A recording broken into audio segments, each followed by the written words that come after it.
Hi there, Jonny here from jonnylipshamstudios.co.uk, and welcome to another episode of my Studio One 3.5 series. And in today's episode, we're going to look at the new behaviours in automation in Studio One.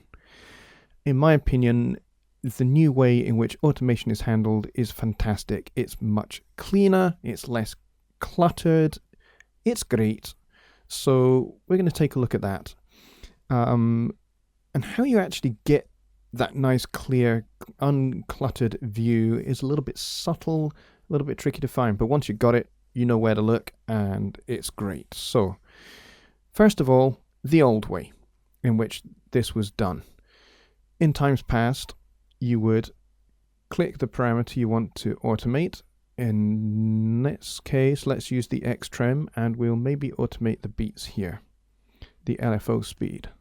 So you would click the parameter, and up here in this box, LFO beats, the last thing I touched, would appear here.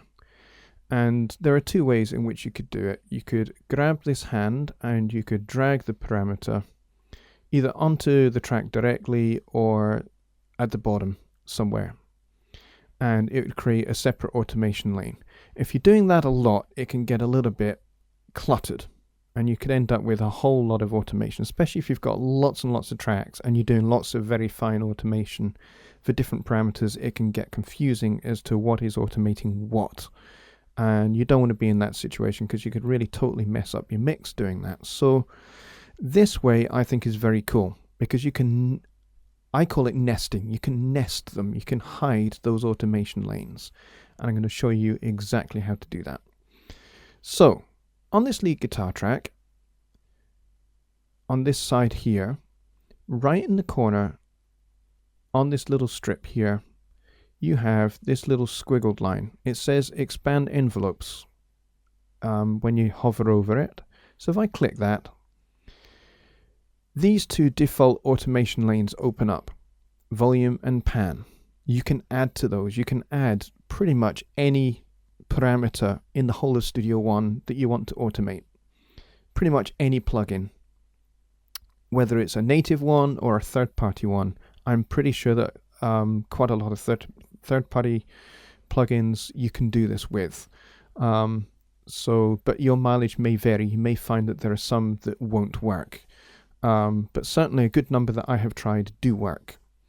So what we would do in this new way is instead of clicking on it, you right click the element, then you choose Edit LFO Beats Automation. That opens up this lane here, brand new lane, and then I can do whatever automation I want. So let's say I want to make this tremolo go faster. So let's play the track with it currently as it is, and then we'll automate it.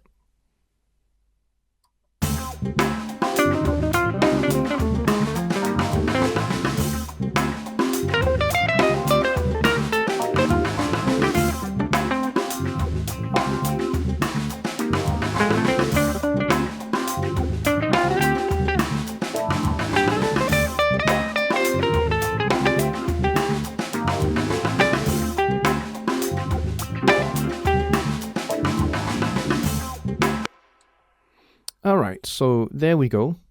And it had an 8-beat kind of tremolo going on there. So let's say we decide that we want to speed that up ridiculously and then slow it back down again.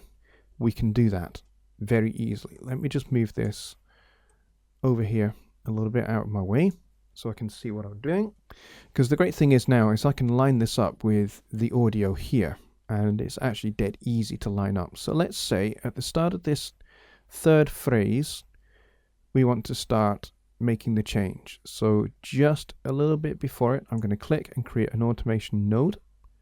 And then about 2/3 of the way through that line, I'm going to do another one. And then I'm going to drag this one down because that will make it go faster. And actually, I'm going to move it back just a little bit so it gets to that point a little bit quicker in the phrase. And then let's say about halfway through this phrase, I'm going to do another one. and I'm going to make this one go back quickly, back to its original speed.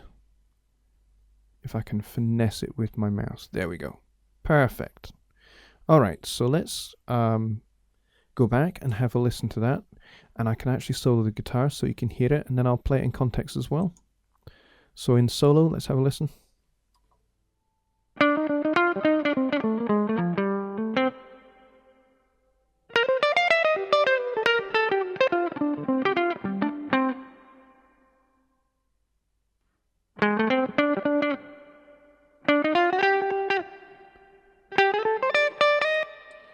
So you can hear there, albeit it was moving back a little bit in between phrases.